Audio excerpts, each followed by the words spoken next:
Hello, juniors. Welcome back to part B of the 8th commandment. You shall not bear false witness against your neighbor. All right, let's get back to these objectives. The objectives for part B are to name and describe sins against the 8th commandment and to determine when a person is and is not entitled to the truth. Okay, so the first offenses against the truth that we're going to talk about are false witness and perjury. False witness is when you say that you saw something that you didn't see, or the opposite of that, when you say you didn't see something that you saw.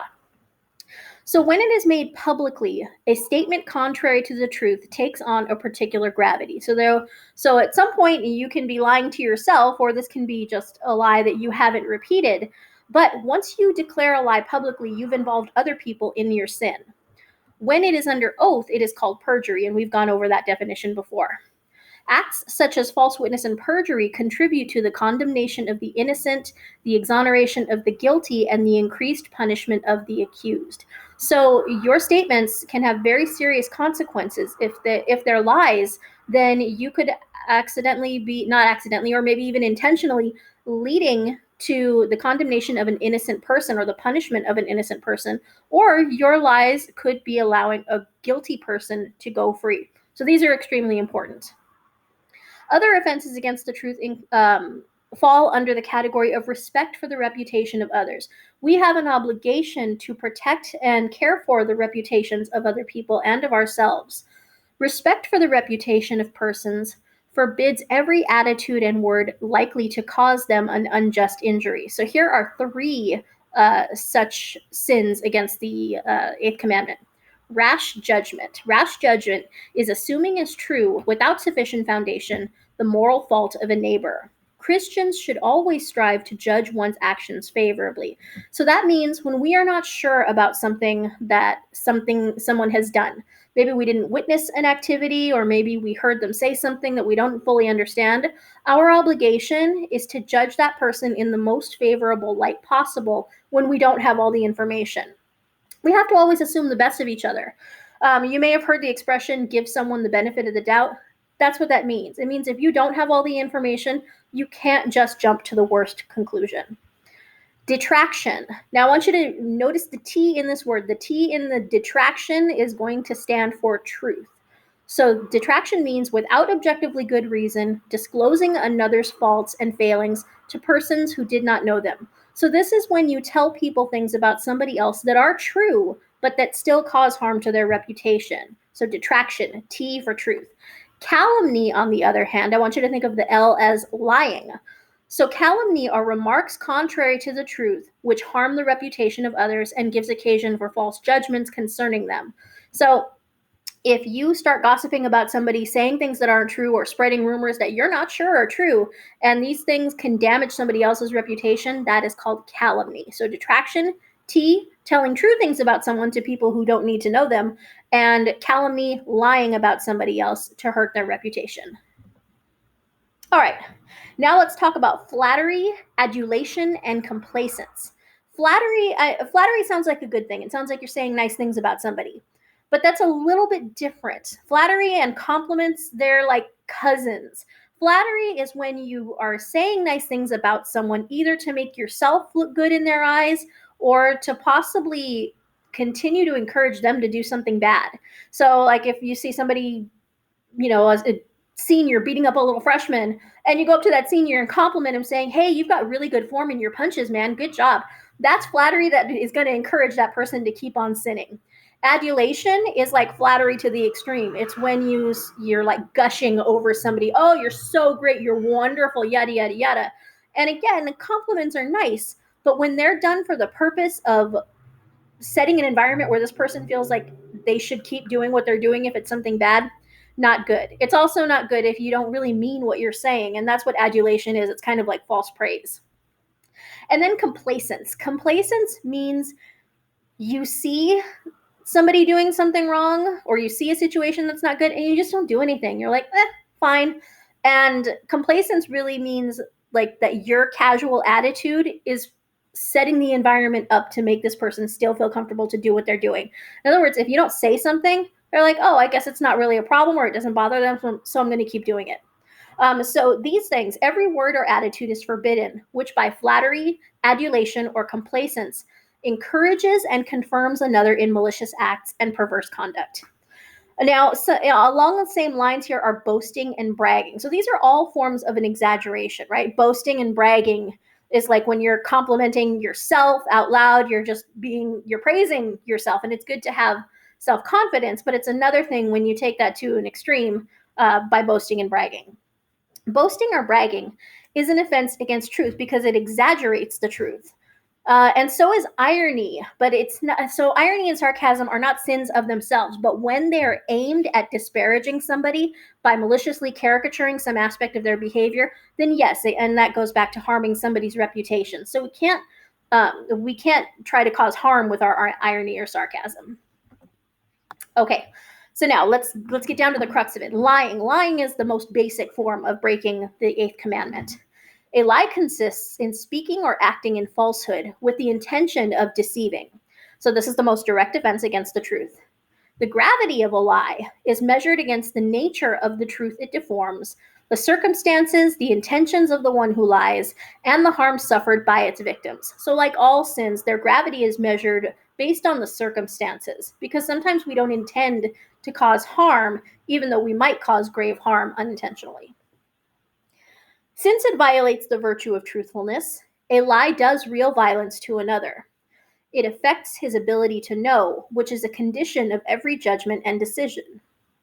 It contains the seed of discord and all consequent evils. Lying is destructive of society. It undermines trust among men and tears apart the fabric of social relationships. So, the crux of the matter here is that we need to know the truth in order to make the right decisions. If we give somebody false information that they needed to know, then we are really causing them harm. They might end up looking very stupid or even causing great harm themselves because they didn't know all the facts when they made an important decision. So we have to tell people the truth. It destroys families. If you've ever had the experience of lying within a family and that coming out later, you know how hurtful it can be. So we have to be careful with the way we deal with each other, especially those that we love. All right, most important here.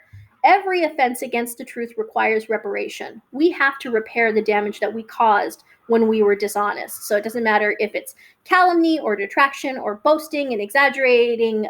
So we have to be very careful. And anytime we commit this sin, we have to make up for it.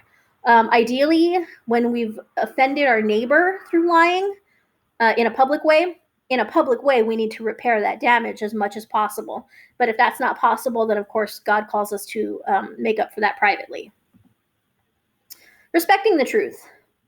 We do not have an unconditional right to be told the truth in all matters. Now that sounds contradictory because I just spent like 5 minutes telling you how important it is for us to be honest with each other in our dealings. But there's some caveats here. Often, we must judge when it is appropriate to disclose the truth to others who ask for it. So who ask for it? That's important. The common good and respect for privacy are sufficient reasons for being silent when asked for the truth. So if revealing the truth would not further the common good or would violate somebody's right to privacy, then we are allowed to stay silent. So let's talk about some specific examples. No one is bound to reveal the truth to someone who does not have the right to know it. For example, the sacrament of confession. If your mom could go up to your priest and later ask, oh, what did little Jimmy confess today? Well, no, he can't do that because that's sacrament. That's sacred. You are entitled to that privacy because that's a conversation between you and Jesus Christ, really. The priest is just standing there in place of him. So, no, the confessional seal is the most important private interaction that you can have, and nobody can violate that, not at all. Professional secrets, such as those of political office holders, soldiers, physicians, and lawyers. If soldiers were obligated to tell the truth to whoever asked of it, then enemies could ask them secrets, and then before you know it, we got World War III happening. Your doctors cannot tell people your private information. They can't tell anybody about that embarrassing rash you have. Your counselors can't reveal your deepest, darkest secrets. They can't sell them. They can't profit off of them. So no, not everybody who asks for the truth is entitled to receive it. Okay, almost done here. The use of social communications and the media. The information provided by the media is at the service of the common good. It's not to serve itself, it is to serve the common good. Society has a right to information that is based on truth, freedom, justice, and solidarity. So, the media has an obligation to responsibly disseminate the truth to people. And now, I know this seems out of left field, truth, beauty, and sacred art, but this is part of the catechism. And incidentally, the passage below is my favorite passage in the catechism. This is CCC 2501. You think I would have put that number somewhere because I always do, but anyways, it's CCC 2501. So follow along with me. Created in the image of God, man also expresses the truth of his relationship with God with God the Creator by the beauty of his artistic works. Indeed, art is a distinctively human form of expression.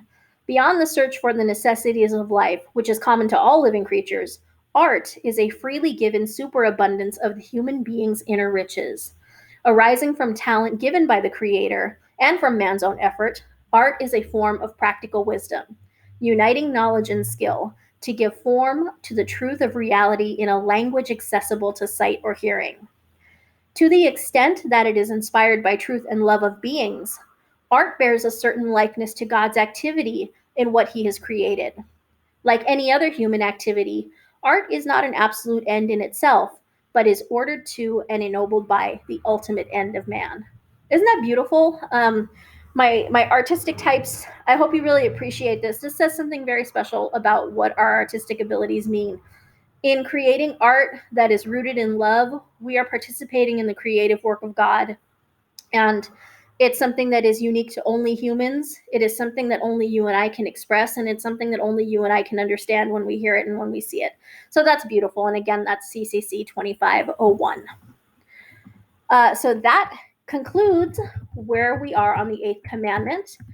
So make connections between life and truth. If you're lying, you're committing a form of murder. And if you are murdering, that is a lie against life. Explain why lying is a sin. Because God himself is truth. And so if we offend truth, we offend God. Describe what it means to bear witness to the truth. We have to not be afraid to testify to our faith when called upon. And it means in everything that we say and do, we must be honest. The sins against the eighth commandment, we just went over that. Determine when a person is and is not entitled to the truth. So we are entitled to the truth unless it goes against the common good or violates somebody's privacy. So there it is. I hope you have a beautiful week. I miss you, and I cannot wait to be back in the classroom with you. Take care, guys. Love you. If you have any questions, just send me an email. Bye.